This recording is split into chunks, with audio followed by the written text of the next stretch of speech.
আজকে আমার রেসিপি মাছের ডিমের বড়া। তার জন্য আমার লাগছে মাছের ডিম। আমি কাতলা মাছের ডিম নিয়ে নিয়েছি।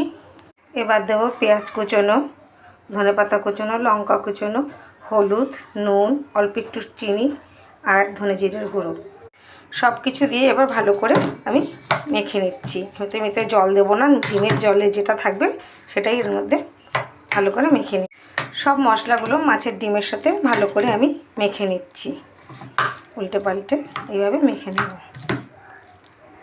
মাছের ডিমগুলো পেঁয়াজ দিয়ে ভালো করে মশলা দিয়ে মেখে নিয়েছি। এবার বাইন্ডিংয়ের জন্য বেসন, কর্নফ্লাওয়ার, চালের গুঁড়ো আমি 2 চামচ করে নিয়ে নিয়েছি। এগুলো সব এর মধ্যে দিয়ে দিলাম। চালের গুঁড়োটা দিলে বেশ বড়াটা মচমচে হবে। এবার আমি আবারও ভালো করে মেখে নিচ্ছি, এইভাবে মিশিয়ে।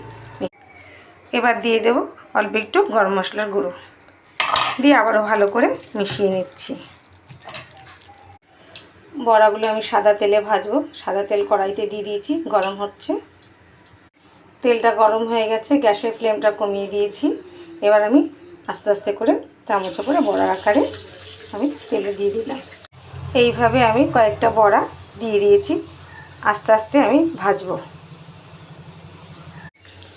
একটা পিঠ দেখুন ভাজা হয়েছে, এবার আমি আরেকটা পিঠ উল্টে দিচ্ছি। ঠিক এইভাবে আস্তে আস্তে করে উল্টে দেবো। দেখুন কি সুন্দর একটা পিঠ ভাজা হয়েছে। আর একটা পিঠ উল্টে দিয়েছি, আবারও এটা উল্টে দিয়ে বেশ লাল লাল করে ভেজে নামাবো।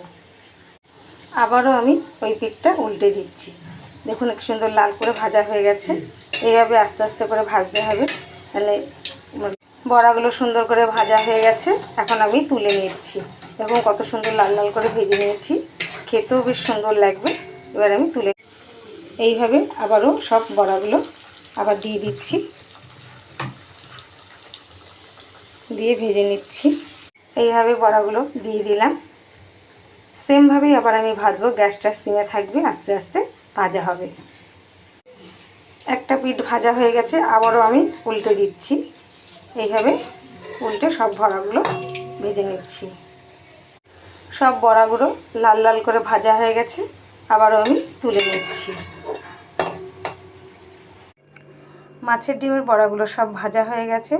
আমি যেভাবে ভেজেছি আপনারা সেইভাবে ভেজে খেয়ে দেখবেন, ভালো লাগবে। ভালো লাগলে আমাকে বেশি বেশি করে শেয়ার, লাইক, কমেন্ট করবেন। এই বড়াগুলো সস দিয়ে, টমেটো সস দিয়ে, শসা, পেঁয়াজ স্যালাড দিয়ে খেতেও খুব ভালো লাগবে। আবারও এই বড়াগুলো দিয়ে তরকারিও ভালো লাগবে। বেশ ছোটো ছোটো করে আলু কেটে পেঁয়াজ রসুন দিয়ে কষিয়ে মাখা মাখা করে ঝোল করলেও